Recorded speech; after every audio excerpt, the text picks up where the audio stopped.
Welcome to So Ama Media. This episode explores symbolic themes in film.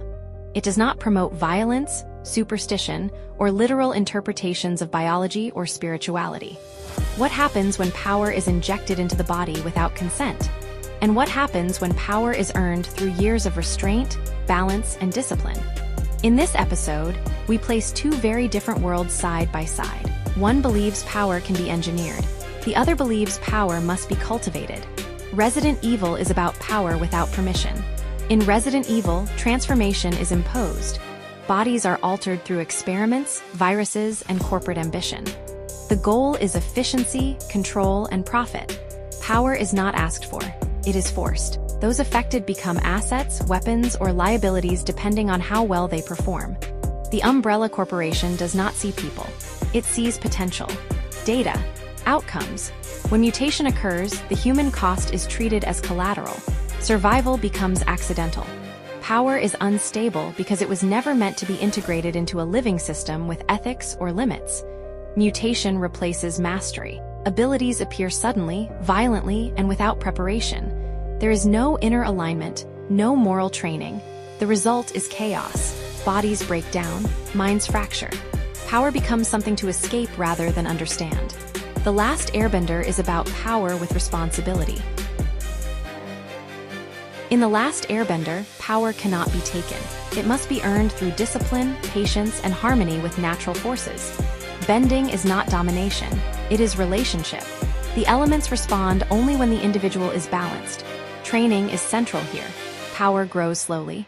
Failure is part of the process. Mistakes carry consequences, not explosions. Strength without control is treated as dangerous, not admirable. Discipline protects both the user and the world. Power is framed as stewardship, not entitlement. Two systems, two philosophies. Resident Evil operates on extraction. Take what you can, force results, fix problems after. The Last Airbender operates on restraint. Learn first, balance yourself, act only when necessary. One system escalates endlessly, the other limits itself deliberately. Control versus harmony. In Resident Evil, humans attempt to control biology itself. Nature is treated as something to override. In The Last Airbender, nature is not conquered. It is listened to.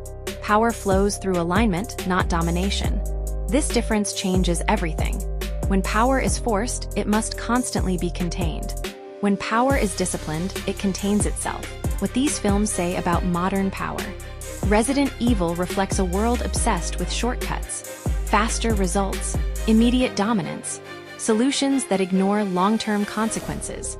The Last Airbender reflects an older idea that power without wisdom is dangerous, no matter how advanced it looks.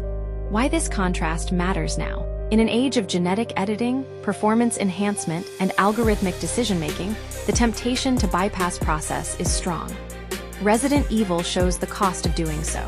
The Last Airbender reminds us that some capacities cannot be rushed without breaking something essential: the human cost. In Resident Evil, characters are constantly reacting, running, escaping, surviving consequences they never chose. In The Last Airbender, characters grow by choosing restraint even when power is available. Agency matters. One world produces monsters, the other produces guardians. Resident Evil asks what happens when power is forced into the body. The Last Airbender asks what happens when power is earned through discipline.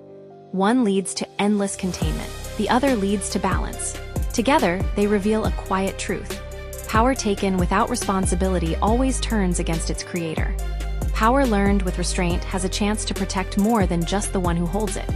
If this perspective made you think, don't forget to like, share, subscribe, and leave your thoughts in the comments.